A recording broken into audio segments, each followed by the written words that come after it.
Dear students, कैसे हैं आप सब लोग। पिछले वीडियो में आप लोगों ने गीतावली तुलसीदास द्वारा रचित गीतावली का पहला पद आपने पढ़ा था।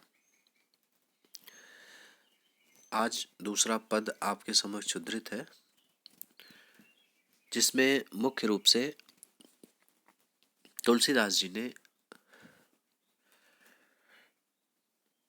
लक्ष्मण मेघनाथ प्रथम युद्ध के बाद जब लक्ष्मण को शक्तिबाण लगता है, लक्ष्मण मूर्छित होते हैं, तो उसके बाद फिर राम का विलाप, राम किस प्रकार से लक्ष्मण के लिए विलाप करते हैं, अधीर होते हैं, इसी प्रसंग का वर्णन इन पंक्तियों में किया गया है।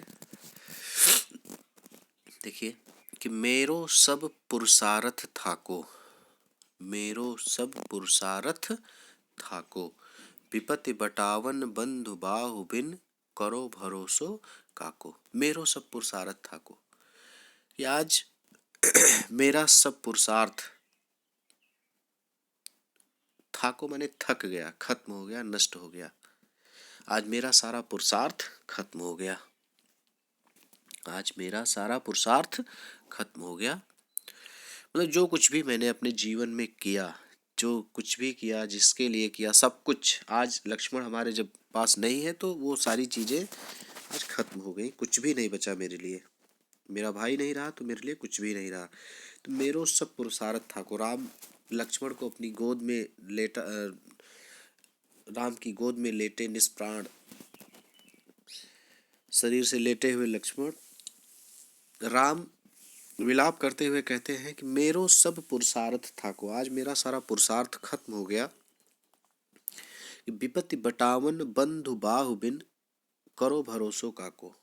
अब विपत्ति को बांटने वाले भाई विपत्ति को बांटता है। भाई कोई संकट हो तो लोग सबसे पहले गुहार लगाते, भाई के पास ही जाते हैं, भाई ही।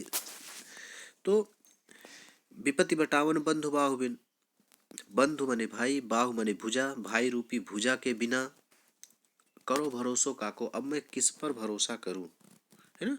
कि विपत्ति बटावन बंधु बाहु बिन, करो भरोसो काको। युद्ध का समय है, ऐसे भी हमारा भाई हमसे दूर हो गया, या कहें कि उसके साथ ये चीज़ें हुई, तो अब मैं किस पर भरोसा करूं। विपत्ति, हमारे विपत्ति को बांटने वाले भाई। राम को 14 वर्ष का वनवास हुआ था, लक्ष्मण को वनवास नहीं हुआ था, लेकिन लक्ष्मण स्वेच्छा से राम के साथ 14 वर्ष के लिए वो भी वन आए और राम की सेवा करते हुए तत्पर रहे। पूरे समय 14 वर्ष तक वो राम की सेवा में ही लगे रहे। तो विपत्ति को बांटने वाले भाई जैसी भुजा के बिना मैं किस पर भरोसा करूं। सुन सुग्रीव साचहु मोह पर फेर्यो बदन विधाता। अपने सखा सुग्रीव से कहते हैं, हे सुग्रीव,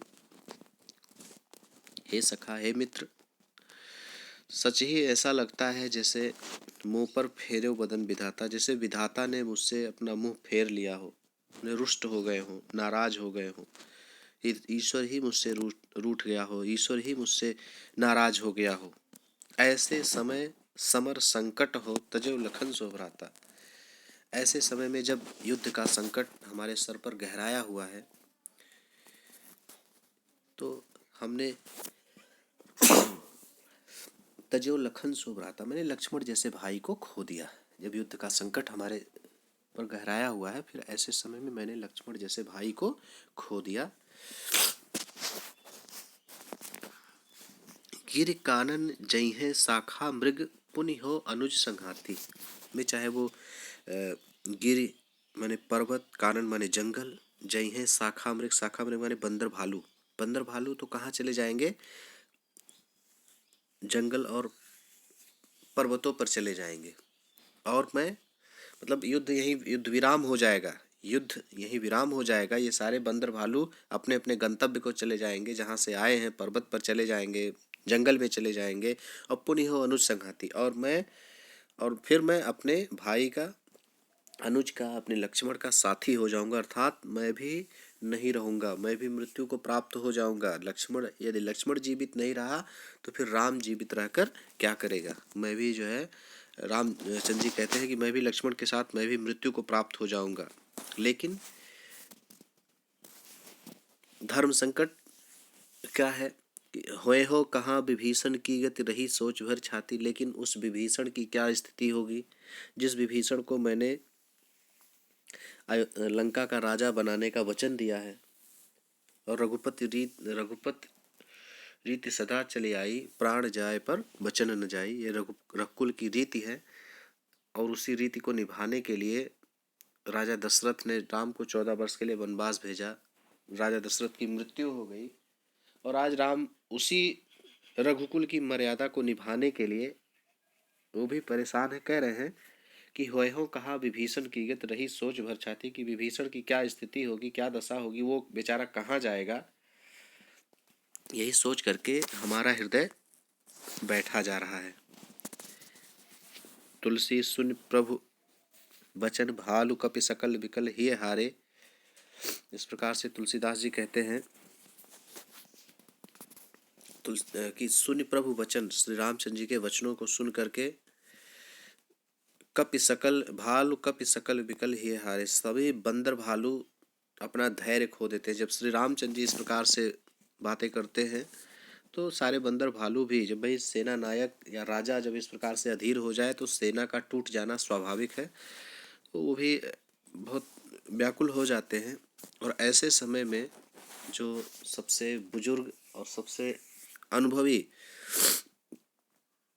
व्यक्ति वहाँ जामवंत जी हनुमान जी को बुलाया, एक उपयुक्त अवसर जान करके, एक उपयुक्त अवसर देख करके जामवंत जी ने हनुमान जी को अपने पास बुलाया और उन्होंने सजीवन लाने के लिए या सारी वो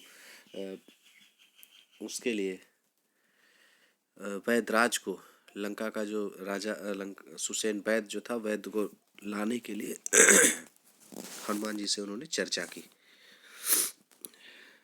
जो नहीं समझ में आएगा रिपीट करके देख लीजिएगा।